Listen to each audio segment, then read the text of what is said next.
बिस्मिल्लाहिर्रहमानिर्रहीम। कहानी घर के मोहतरम अजीज़ दोस्तों, अस्सलाम वालेकुम। कुछ लड़कियां सबसे बेनियाज अपनी अदाओं से सबको घायल करती हुई मदरसा अजीज़िया के सामने से गुजर रही थीं कि हज़रत शाह मोहम्मद इस्माइल रहमतुल्लाह अलैह की नज़र उन पर पड़ गई। हज़रत जी ने अपने साथियों से पूछा, ये कौन हैं? साथियों ने बताया कि ये तवाइफें हैं और किसी नाच रंग की महफिल में जा रही हैं। हज़रत शाह साहब ने फरमाया, अच्छा ये तो बताओ कि ये किस मज़हब से ताल्लुक़ रखती हैं? उन्होंने बताया कि ये दीन इस्लाम ही को बदनाम करने वाली हैं, अपने आप को मुसलमान कहती हैं।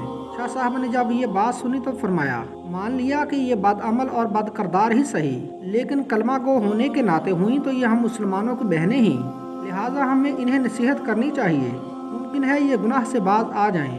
साथियों ने कहा, इन पर नसीहत क्या खाक असर करेगी? इनको नसीहत करने वाला तो उल्टा खुद ही बदनाम हो जाएगा। शाह साहब ने फरमाया, तो क्या हुआ, मैं तो ये फरीज़ा अदा करके ही रहूँगा, वाह कोई कुछ भी समझे। साथियों ने अर्ज़ किया, हज़रत आपका इनके पास जाना करीन मसलहत नहीं है। आपको पता है कि शहर के चारों तरफ आपके मजहबी मुखालिफिन हैं जो आपको बदनाम करने का कोई मौका नहीं छोड़ते। आपने फरमाया, मुझे ज़रा बराबर भी इनकी परवाह नहीं, मैं इन्हें ज़रूर नसीहत करने जाऊँगा। इस अज़म सईम के बाद आप तबलीग हक़ व इस्लाह का अज़म लेकर घर तशरीफ़ लाए। दरवेशाना लिबास ज़ेब तन किया और तन्ने तनहा नायका की हवेली के दरवाजे पर पहुंचकर सदा लगाई, अल्लाह वालियो दरवाज़ा खोलो और फ़कीर की सदा सुनो। आपकी आवाज़ सुनकर चंद लड़कियां आईं। दरवाज़ा खोला तो देखा बाहर दरवेश सूरत बुजुर्ग खड़ा है। उन्होंने समझा कि कोई गदागर फ़कीर है, चंद 100 रुपये लाकर थमा दिए, लेकिन आपने अंदर जाने पर इसरार किया और फिर अंदर चले गए। शाह साहब ने देखा कि चारों तरफ शमे और कंदीलें रोशन हैं, तवाइफें तबले और ढोलक की थाप पर थिरक रही हैं। उनकी पाजेबों और घुंघरुओं की झनकार ने अजीब समा बांध रखा है। यूं ही नायका की निगाह उस फकीर बेनवाह पर पड़ी, उस पर हैबत तारी हो गई। वो जानती थी कि उसके सामने फकीराना लिबास में गदागर नहीं बल्कि शाह इस्माइल खड़े हैं, जो हज़रत शाह वलीउल्लाह के पोते और शाह अब्दुल अजीज़ शाह रफ़ीउद्दीन शाह अब्दुल कादिर के भतीजे हैं। नायका तेज़ी से अपनी नशिस्त से उठी और एहतराम के साथ उनके सामने जा खड़ी हुई। बड़े अदब से अर्ज़ किया, हज़रत आपने हम स्याहकारों के पास आने की जहमत क्यों की? आपने पैगाम भेज दिया होता, हम आपकी खिदमत में हाजिर हो जाती। आपने फरमाया, बड़ी भी तुमने सारी ज़िंदगी लोगों को राग व सुरूर सुनाया है, आज कुछ देर हम फ़कीरों की सदा भी सुन लो। ये सुनाइए, हम मुकम्मल तवज्जो के साथ आपका बयान सुनेंगे। ये कहकर उसने तमाम तवाइफों को पाजेबें उतारने और तबले ढोलकियाँ बंद करके आवाज़ सुनने का हुक्म दे दिया। वो हमातन गोश होकर बैठ गईं। शाह इस्माइल रहमतुल्लाह अलैह ने हमाइल शरीफ निकाल कर सूरह 3 की तलावत फरमाई। आपकी तलावत इस कदर वजद आफरी और पुरसूस थी कि तवाइफें बेखुद हो गईं। उसके बाद आपने आयत मुबारक का दिलनशीं तर्जमा बयान फरमाया।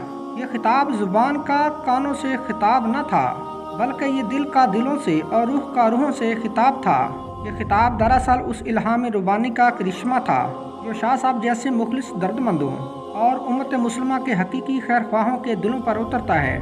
जब तवाइफों ने शाह साहब के दिलनशी अंदाज में सूरत की तशरीह सुनी तो उन पर लर्जा तारी हो गया। रोते रोते उनकी हिचकियां बंध गईं। शाह साहब ने जब उनकी आंखों में आंसुओं की झड़ियां देखी तो उन्होंने बयान का रुख तौबा की तरफ मोड़ दिया और बताया कि जो कोई गुनाह कर बैठे फिर अल्लाह से उसकी माफ़ी मांग ले तो अल्लाह बड़ा रहीम है, वो माफ़ भी कर देता है, बल्कि उसे तो अपने गुनाहगार और स्याहकार बंदों की तौबा से बेहद खुशी होती है। आपने तौबा के इतने फ़ज़ाइल बयान किए कि उनकी सिसकियाँ बंद गईं। किसी ज़रिए से शहर वालों को उस वाज़ की खबर हो गई। वो दौड़े दौड़े आए और मकानों की छतों, दीवारों, चौकों और गलियों में खड़े होकर वाज़ सुनने लगे। ताहद्दे निगाह लोगों के सर ही सर नजर आने लगे। शाह साहब ने उन्हें उठकर वज़ू करने और 2 रकअत नवाफिल अदा करने की हदायत की। रावी कहता है कि जब वो वज़ू करके किबला रूह खड़ी हुई और नमाज के दौरान सजदों में गिरी तो शाह साहब ने एक तरफ खड़े होकर अल्लाह के सामने हाथ फैला दिए और अर्ज़ किया, ए मकलब अल मकलूब, ए मुशर्रफ अल अहवाल, मैं तेरे हुक्म की तामील में इतना कुछ ही कर सकता था। ये सजदों में पड़ी हैं, तू इनके दिलों को पाक कर दे, गुनाहों को माफ़ कर दे और इन्हें आबरूमंद बना दे, तो तेरे लिए कुछ मुश्किल नहीं, वरना तुझ पर किसी का जोर नहीं। मेरी फरियाद तो ये है कि इन्हें हदायत अता फरमा, इन्हें नेक बंदियों में शामिल फरमा। उधर शाह साहब की दुआ ख़त्म हुई और उधर उनकी नमाज। वो इस हाल में उठी कि दिल पाक हो चुके थे।